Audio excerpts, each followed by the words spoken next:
கிறிஸ்துவுக்குள் பிரியமானவர்களே, கர்த்தரும் இரட்சகருமாய் இயேசுவின் ஈடிய நாமத்தினாலே உங்கள் யாவரையும் வாழ்த்துகிறேன். தேவன் அருளி அப்பம் மினிஸ்ட்ரி சேனல் மூலியமாக உங்களோடு சந்திப்பதில் மிகுந்த மகிழ்ச்சியடைகிறேன். தினம்தோறும் அதிகாலை வேளையிலே 3 மணிக்கு பரிசுத்த வேதாந்தத்திலிருந்து ஒரு பகுதி நாம் தியானித்து நம்முடைய குடும்ப பாதுகாப்புக்காக நாம் ஜெபித்து வருகிறோம். வேற தேசத்திலே வேற சூழ்நிலையிலே அதிகாலை வேளையிலே இணைந்திருக்கிறீங்க. கர்த்தராகிய இயேசு நாமத்தினாலே உங்கள் யாவருக்கும் என் அன்பின் வாழ்த்துக்களை தெரிவித்துக் கொள்கிறேன். வெளிப்படுத்தின விசேஷம் 22ஆம் அதிகாரம் 11 ஆகிய வசனங்கள். அநியாயம் செய்கிறவன் இன்னும் அநியாயம் செய்யட்டும், அசுத்தமாய் இருக்கிறவன் இன்னும் அசுத்தமாய் இருக்கட்டும், நீதி உள்ளவன் இன்னும் நீதி செய்யட்டும், பரிசுத்தம் உள்ளவன் இன்னும் பரிசுத்தமாகட்டும். இதோ சீக்கிரமாய் வருகிறேன். அவனவனுடைய கிரியையின்படி அவனவனுக்கு நான் அளிக்கும் பலன் என்னோட கூட வருகிறது. கர்த்தருடைய பிள்ளைகள் தான் அதிகாலை வேளையிலே இணைந்திருக்கிறீங்க. சில குடும்பத்திலே ஞானஸ்தானம் எடுக்காம இருக்கிறீங்க. சில குடும்பத்திலே ஞானஸ்தானம் எடுத்து பரிசுத்தாவியை பெற்றுக்கொண்டு கர்த்தருக்காக வாழ்ந்துட்டு இருக்கிறீங்க. சில குடும்பத்திலே முழு நேர ஊழியம் பண்றீங்க. அதிகாலை வேளையிலே பல குடும்பத்திலே கர்த்தருடைய கிருபையினால இணைந்திருக்கிறீங்க. சில குடும்பத்திலே நான் மட்டும்தான் இயேசுவை ரகசியமாக ஏற்றுக்கொண்டேன், என் குடும்பம் ஃபுல்லா விக்கிர வழிபாடுல இருக்கிறாங்க, எங்க குடும்பத்துல நிறைய பிரச்சனைகள் இருக்கு அப்படின்னு சொல்லிட்டு காலை வேளையிலே தூங்கி எந்திரிச்சோடனே செய்தி கேட்டுட்டு இருக்கிறீங்க. இன்னைக்கு உள்ள செய்தி என்ன தெரியுமா?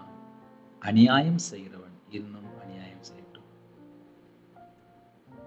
என் வாழ்க்கையில, நான் தனிப்பட்ட வாழ்க்கையில, ஆவிக்குரிய வாழ்க்கையில வளரும்போது எதெல்லாம் பிரச்சனையா இருக்கு அப்படின்னு சொல்லி பார்க்கும்போது,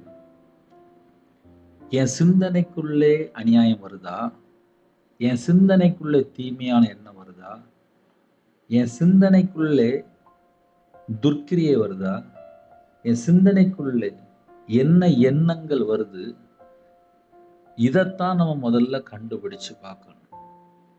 சிந்தனைக்குள்ள அசுத்தமான எண்ணங்கள் வருதா? ஏன்னா இப்ப நிறைய குடும்பத்திலே சில காரியங்கள் தெரியாமையே இஷ்டம் போல வாழ ஆரம்பிச்சாச்சு. படம் பார்த்தா என்ன தப்பு, நாடகம் பார்த்தா என்ன தப்பு, பேசுனா என்ன தப்பு, பழகுனா என்ன தப்பு அப்படின்னு சொல்லிட்டு நிறைய காரியங்கள் சொல்லுவாங்க. ஆனா கொஞ்சம் வருஷம் முன்பாக வீட்டில் வயசான பாட்டி, சில குடும்பத்திலே தாய்மார்கள் பிள்ளைகளை இப்படிதான் இருக்கணும் இப்படிதான் இருக்கணும் அப்படின்னு சொல்லி ஏகப்பட்ட முறை இருந்துச்சு. ஆனால் காலம் கடைசியா இருக்கு, எல்லாரும் படிக்கணும், எல்லாரும் வேலை செய்யணும், உலகத்துக்குள்ள போக ஆரம்பிச்சிருச்சு. இந்த மாதிரி சூழ்நிலை நிறைய வீட்டுல அம்மா வார்த்தையும் கேட்கறது இல்லை, பாட்டி வார்த்தையும் கேட்கறது இல்லை, பெரியவங்க பேச்சும் கேட்கறது இல்லை, கையில பைபிள் எடுத்தும் வாசிக்கிறது இல்லை. கேட்டா நேரம் இல்லை, எங்களுக்கு தான் எல்லாம் தெரியும் அப்படின்னு சொல்லிட்டு உலகத்துக்குள்ள போய் பல சிற்றின்பத்திலே, பல பாவ அடிமையிலே, பல தவறான காரியத்திலே ஈடுபடுகிற எத்தனையோ ஜனங்கள் உண்டு. நமக்கு வேணா சில காரியம் வேணா தெரியாம இருக்கலாம், ஆனா உலகத்துக்குள்ள உண்டு. நிறைய குடும்பத்திலே என்ன பிரச்சனை சொல்லி பார்க்கும்போது, கர்த்தரை விட்டு தள்ளி போய் பாவ அடிமையிலே, அப்படி இல்லைன்னா அநியாயத்திலே, அப்படி இல்லைன்னா அக்கிரமத்திலே, அப்படி இல்லைன்னா அசுத்தத்திலே, ஏதோ ஒரு காரியத்திலே வேற லைன்ல போய் வாழ்ந்துட்டு இருப்பாங்க. ஆனா அவங்களுக்கு தெரியாது,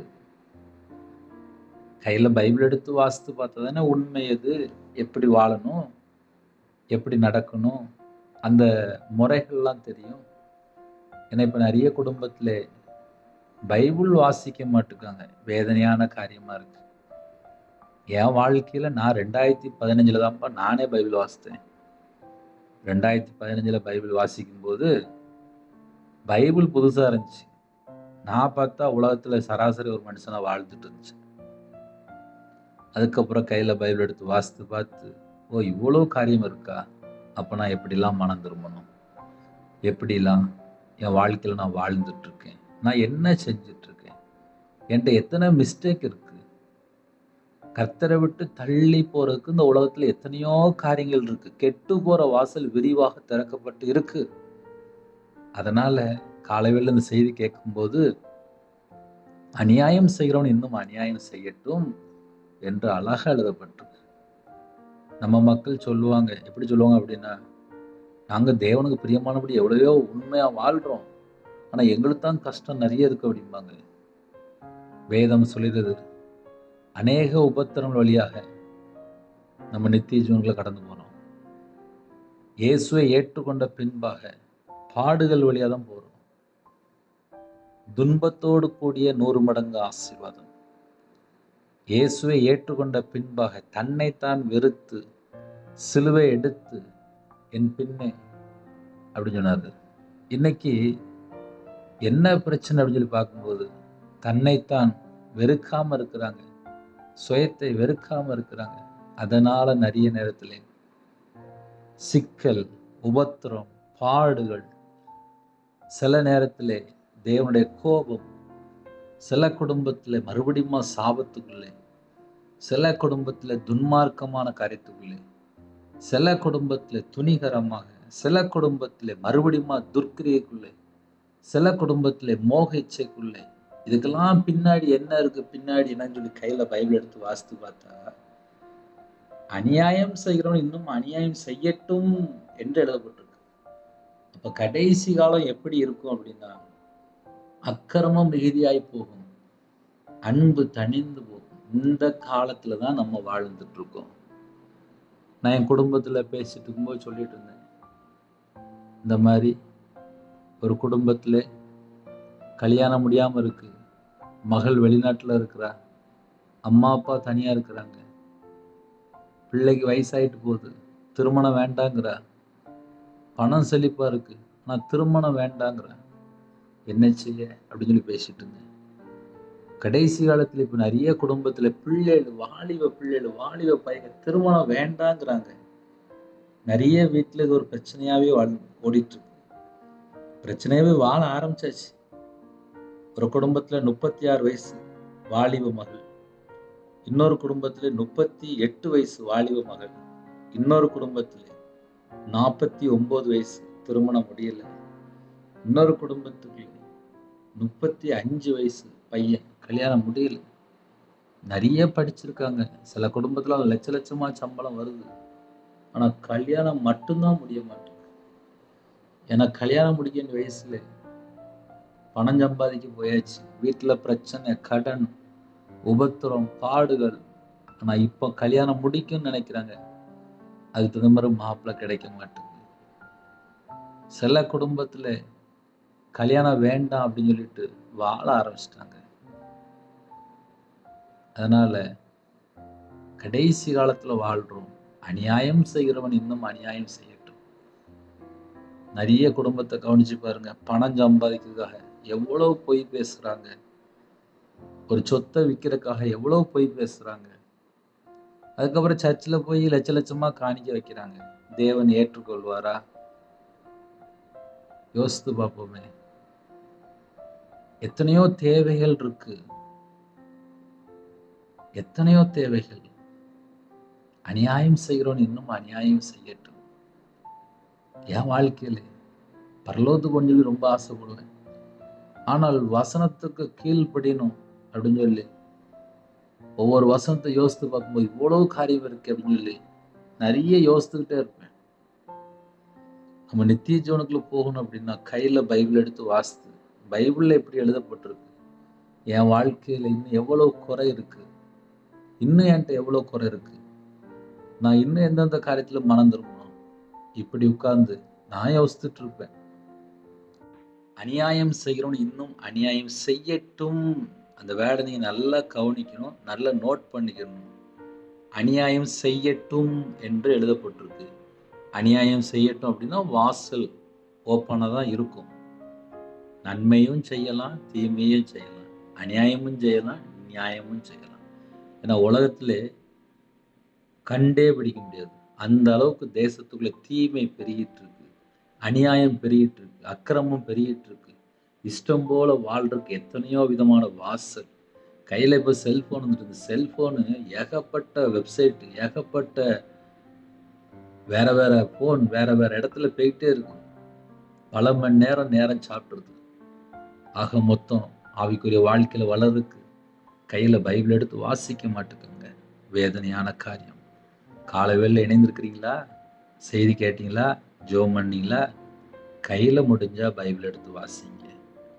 என் வாழ்க்கையில நான் கையில பைபிள் எடுத்து வாசித்து பார்த்து தான் இவ்வளோ காரியம் இருக்கா அப்படின்னு சொல்லி கற்றுக்கொள்ள ஆரம்பித்தேன். நான் இன்னும் கற்றுக்கொண்டுட்டு தான் இருக்கேன். அசுத்தமா இருக்கிறவன் இன்னும் அசுத்தமா இருக்கட்டும் அப்படின்றது.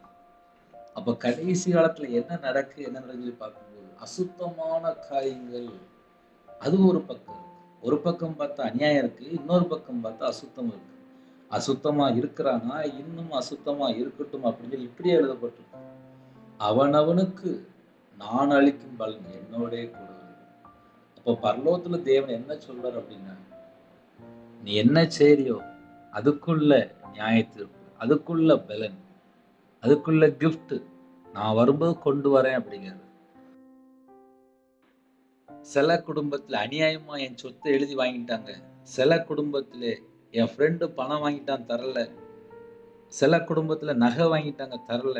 சில குடும்பத்துல நான் பணம் குடுத்தேன் திரும்பி வரல. சில குடும்பத்துல நான் ஒரு ஃப்ரெண்ட நம்பியிருந்தேன் என்னை ஏமாத்திட்டாங்க.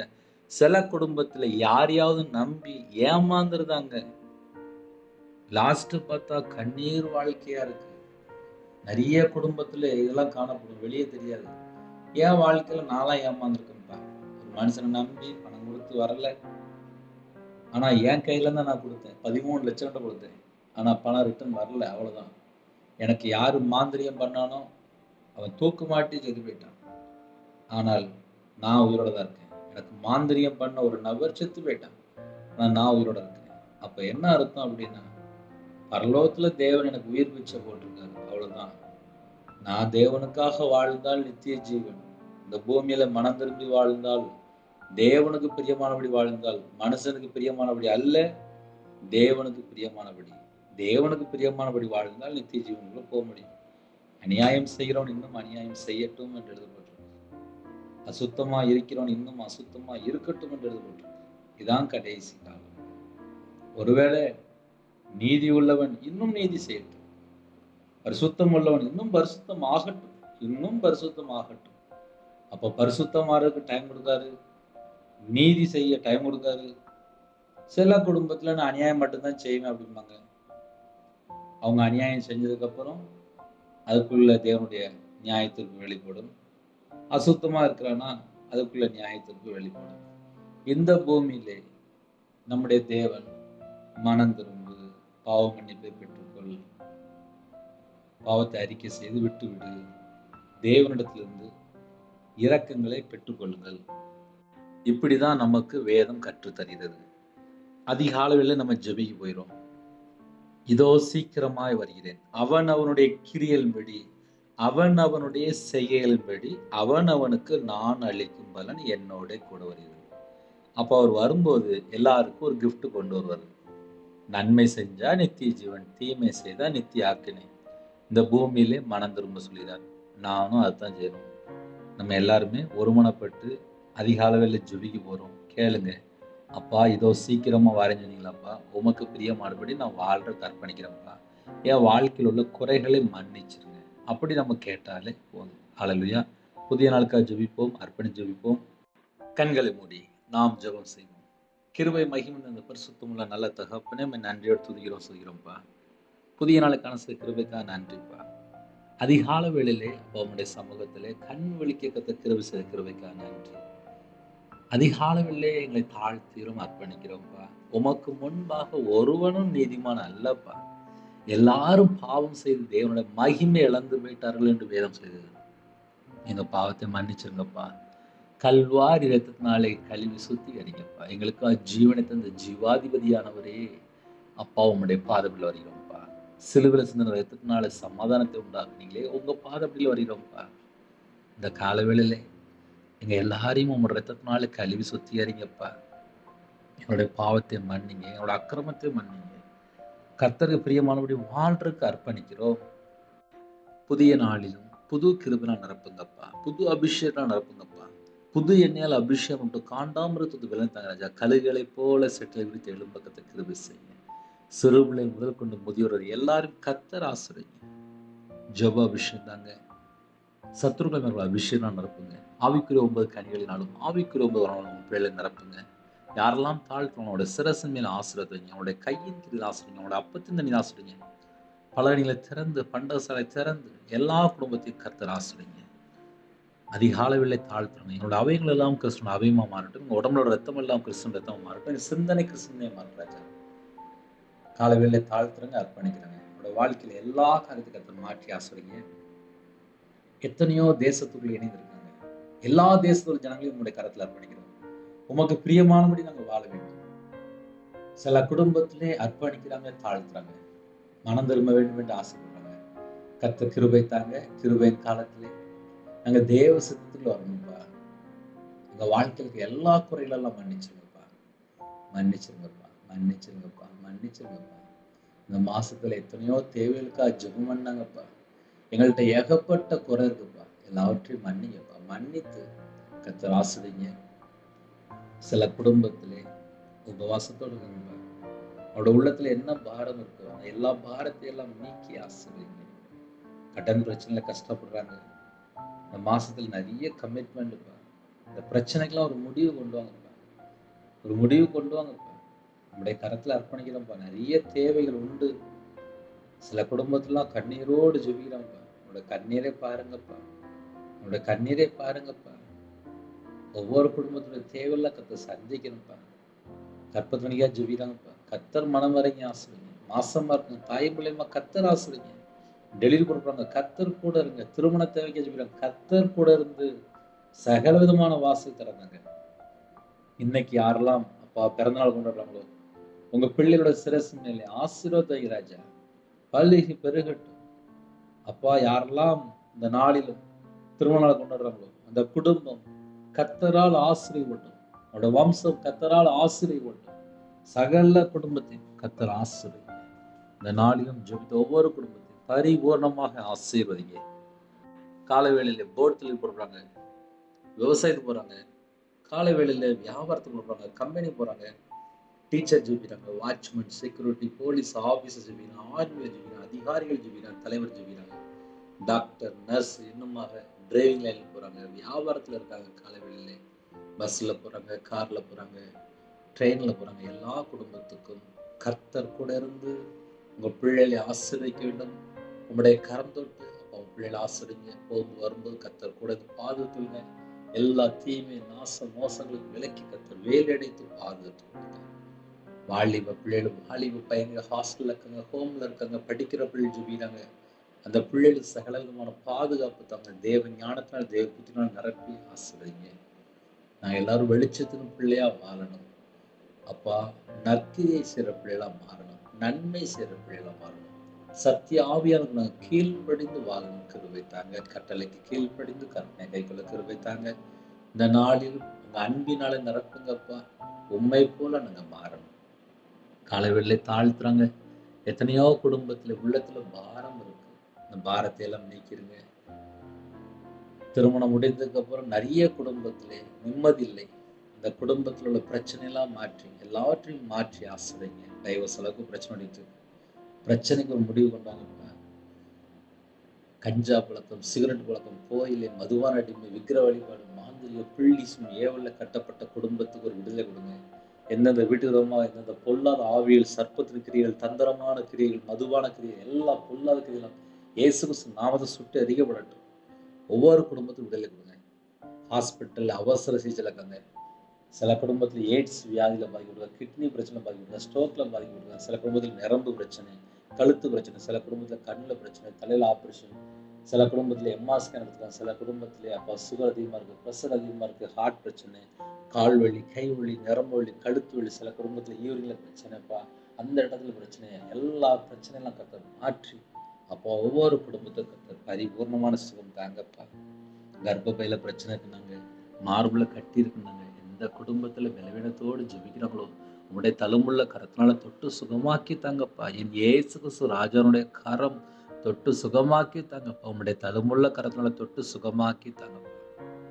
காலவேளையில ஜெபித்த எல்லா குடும்பத்தையும் கர்த்தர் ஆசீர்வதிக்கிறோம். உமக்கு பிரியமானபடி வாழை கூட ஆவி, ஆத்மா, சரீரம், சிந்தனை, நினைவு எல்லாம் அர்ப்பணிக்கிறோம். தேவன் அருளி அப்ப மனுஷன் கர்த்தர் ஆசீர்வதித்தாங்க. பரிசுத்தவான்கள் ஜெபிக்கிறாங்க, மிஷனரிமார் ஜெபிக்கிறாங்க. அந்த குடும்பத்தை கர்த்தர் ஆசீர்வதிங்க. எல்லா குடும்பமும் ரட்சிக்கப்பட வேண்டும். இந்த நாளிலும் எத்தனை தேவைகளோடு இருக்காங்களோ எல்லா தேவைகளும் கர்த்தர் கூட சந்திங்க ராஜா. சில குடும்பத்திலே காலவேளையிலே அப்பா முதியோர் இல்லத்துல இருந்து ஜெபிக்கிறாங்க. சில குடும்பத்திலே ஹோம்ல இருக்காங்க. எல்லா தேவைகளும் கர்த்தர் சந்திங்க ராஜா. வெளிநாட்டுல இருக்கிறாங்க. அவங்க இருக்கிற இடத்துல கர்த்தர் பாதுகாப்பு தாங்க. உங்க பிள்ளைகளுடைய தேவைகள் எல்லாம் கர்த்தர் சந்திங்க ராஜா. வீடு கட்டிட்டு இருக்காங்க. சில குடும்பத்துல புதுசா வண்டி வாங்கணும், புதுசா வியாபாரம் பார்க்கணும், புதுசா தொழில் தொடங்கணும், புதுசா எனக்கு ஒரு வேலை வேணும், கவர்மெண்ட் வேலை வேணும், எக்ஸாம் எழுதியிருக்காங்க, வெளிநாட்டு போகணும், எல்லா தேவைகளெல்லாம் கர்த்தர் கூட சந்திங்க. இந்த நாளின் ஜெபித்த எல்லா குடும்பத்தையும் கர்த்தர் பொறுப்படுத்துங்க. சிறு பிள்ளைகள் முதல் கொண்டு முதியோரை எல்லா குடும்பத்தையும் கர்த்தர் ஆசீர்வதிக்க வேண்டும். என்னுடைய குறைகளை மன்னிங்கப்பா. உங்களுடைய வார்த்தைக்கு கீழ்ப்படிந்து வாழ கிருபை தாங்க. எல்லா தேசத்துக்குமே ஒரு எழுப்புதல் கட்டளையிடுங்க ராஜா. ஒவ்வொரு குடும்பத்தையும் அப்பா உம்முடைய கரத்தில் அர்ப்பணிக்கிறோம். தனிப்பட்ட வாழ்க்கையில் ஆவிக்குரிய வாழ்க்கையில வளர இரவு மூலமா வேதத்தை தியானிக்கிற பிள்ளைகளா மாற்றித்தாங்க, ஜெபிக்கிற பிள்ளைகளா மாற்றித்தாங்க, துதிக்கிற பிள்ளைகளா கத்தர் மாற்றித்தாங்க. ஒவ்வொரு குடும்பத்தையும் கத்தர் ஆசிரியங்க. சிறு பிள்ளைகள் முதல் கொண்டு முதியோரை எல்லா குடும்பத்தையும் கத்தர் பொறுப்படுத்துங்க. கர்த்தருடைய நாமம் மட்டும் எவ்வளவு ராஜா. விசேஷமா வாலிப பிள்ளைகள் வாலிப பையங்க கர்த்தருக்காக ஊழியம் செய்ய எழும்பணும்பா. கர்த்தர் கிருபை செய்யுங்க. ஒவ்வொரு குடும்பத்தையும் கத்தர் பொறுப்படுத்துங்க. இந்த நாளிலும் ஜெபித்த குடும்பத்தை கத்தர் ஆசீர்வதி கிருபைக்கா நன்றி. யாரெல்லாம் தாழ்த்துறோம் உங்களோட மன விருப்பத்தை கத்தர் நிறைவேற்றித்தாங்க ராஜா. இந்த மாசத்தினுடைய எத்தனையோ தேவைகள் இருக்கு. எல்லா தேவைகளை கத்தர் சந்தித்து பரிபூர்ணமாக ஆசீர்வதித்தாங்க. உங்க நாமம் மட்டும் மேம்படுத்தும். உங்களுடைய ஜீவனங்களை தாழ்த்தி விடுவோம். துதிகான மகிமை எல்லாம் உமொருகே செலுத்திடுவோம். இயேசு கிறிஸ்துவின் பிதாவே ஆமென். தேவனுக்கே மகிமுண்டதாக. கர்த்தர் தாமே உங்களை உங்கள் குடும்பத்தின் சகல காத்திலும் சம்பூர்ணமாக திருப்தியாக கர்த்தர் கொடுத்து ஆசீர்வதிப்பாராக. ஆமென். கர்த்தராகிய கிருபையும் பிதாவாகிய தேவனுடைய அன்பும் பரிசுத்தருடைய ஐக்கியமும் இப்பொழுதும் எப்பொழுதும் சதா காலங்களிலும் நம்மளோடு கொடுப்பதாக. ஆமென். God bless you. Thanks for watching. Please subscribe our channel. Click the like and share. Click the bell. God bless you.